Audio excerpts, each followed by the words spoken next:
Bonjour, morning brief du 17 janvier 2019.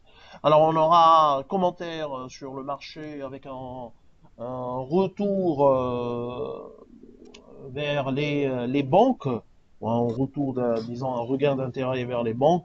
Euh, je prendrai la parole pour donner une première idée sur les indicateurs d'activité qui ont été déjà publiés, mais surtout sur la question de Cartas Cement et la reprise euh, des cotations prévues pour ce matin. Donc, je cède la parole à Bassem pour commenter la séance d'hier. Merci Faiz, bonjour tout le monde.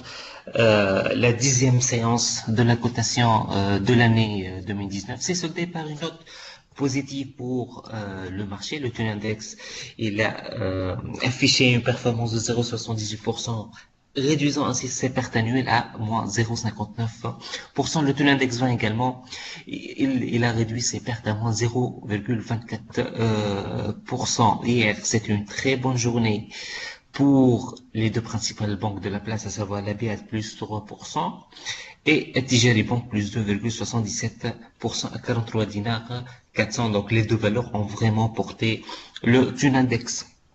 Côté baisse, on est toujours quasiment sur les mêmes valeurs avec les ciments de Bizerte presque moins 4% à 10,690. Il y a également Assurance Salim moins 3% à 30,87 dinars. Le volume qui est de 4,6 millions était largement dominé par les ICF, 1 million de dinars hier et 757 000 dinars sur la SFBT, sachant que pour ce titre-là, hier il y a eu beaucoup de ventes de la part d'étrangers, 30 000 titres contre 10 900 titres d'achat, donc on est sur une vente nette de quasiment 20 000 titres. Euh, il y a également sur OTH des ventes qui continuent, 10 000 titres lors de la séance hier et 2600 titres pour Tenet Holding. Les achats ont surtout concerné la Sotetel 5500 titres. Donc globalement, le marché, euh, il se rapproche de l'équilibre dans cette deuxième moitié du mois de janvier. Et aujourd'hui, c'est la grève générale. On verra si la place de Tunis, dont pas mal de sociétés cotées sont concernées, comme Tunisair, comme les trois banques publiques, par la grève. On verra la réaction des investisseurs aujourd'hui sur la place. Je cède la parole de nouveau à Chris. Merci Bassem. Donc, alors je commence par donner un premier avis sur sur les indicateurs d'activité T4 2018 de Spedit. Alors, selon nous, disons notre descente par rapport au compte de Spedit, les revenus dépassent les 22 millions, autour de 22 millions 6. Nous, on était sur 22 millions 4, donc c'est presque en ligne avec nos prévisions. On s'attendait un boom réellement des résultats. Et on espère un dividende exceptionnel, notamment sur les plus-values qui ont été réalisées, les plus-values importantes qui ont été réalisées en 2018, 5 millions 5 de plus-values réalisées au cours de l'année 2018, ce qui est un montant très important et rare pour Spedit. Alors l'autre indicateur qui vient d'être publié également, ou la société qui vient de publier ce chiffre T4, c'est SH. SH en dernier trimestre exceptionnellement positif, avec une variation qui dépasse une croissance, disons, qui dépasse les 60% pour les revenus, sachant que pour SH, puisque les indicateurs sont en individuel, on ne sait pas encore l'impact réellement ou les transactions euh, intra-groupe ou donc puisque le SAH ne publie pas de compte trimestriel consolidé alors que le poids des filiales est devenu très important. Ce qui est sûr, c'est que sur le dernier trimestre, l'export l'export a bénéficié d'un effet de change extrêmement favorable. Ça, c'est valable également pour toutes les autres exportateurs. Donc, d'ailleurs, si on regarde également Landor a fait 4 millions de dinars de progression des revenus de chiffre d'affaires à l'export lors du dernier trimestre.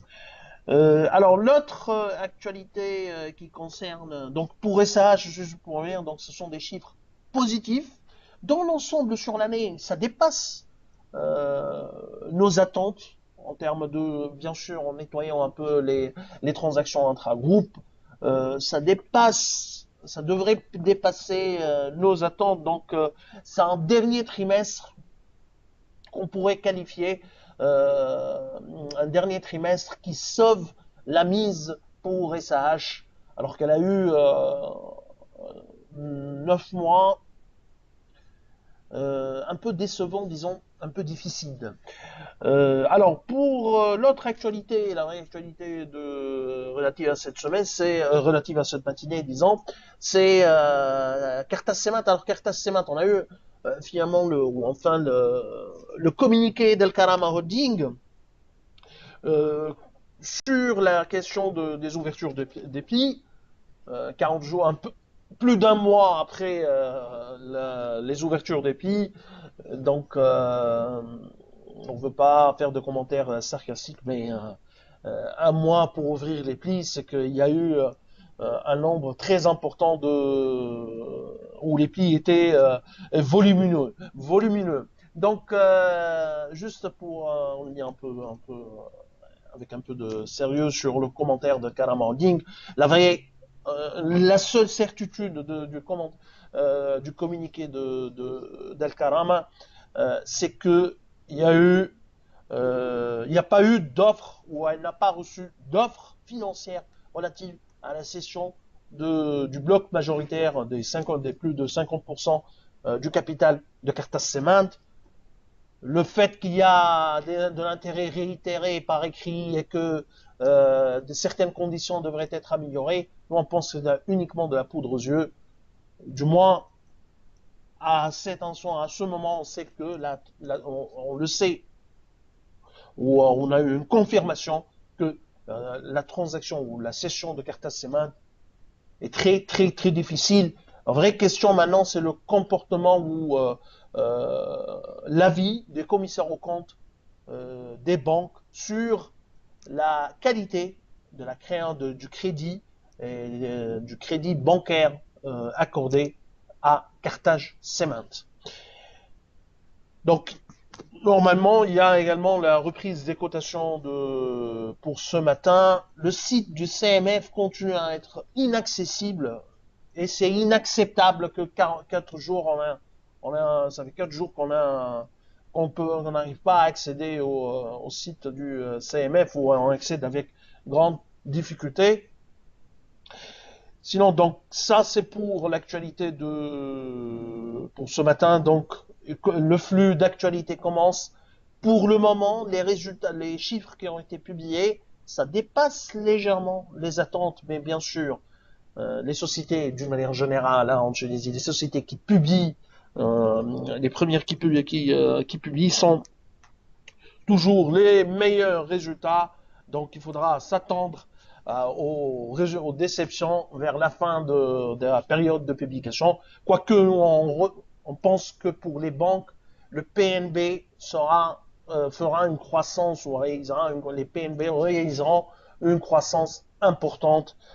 À suivre également les PNL et le carnet de commandes des loueurs, des compagnies de leasing, un secteur qui souffre ou qui pâtit de la crise de liquidité sur le marché monétaire et le marché de capitaux d'une manière générale en Tunisie. Donc c'est tout ce qu'on a pour ce matin. Je vous invite bien sûr à suivre sur notre site nos commentaires sur le chat sur les indicateurs d'activité tout au long de la journée, mais également nos publications relatives à ces indicateurs ou à ces chiffres T4 2018.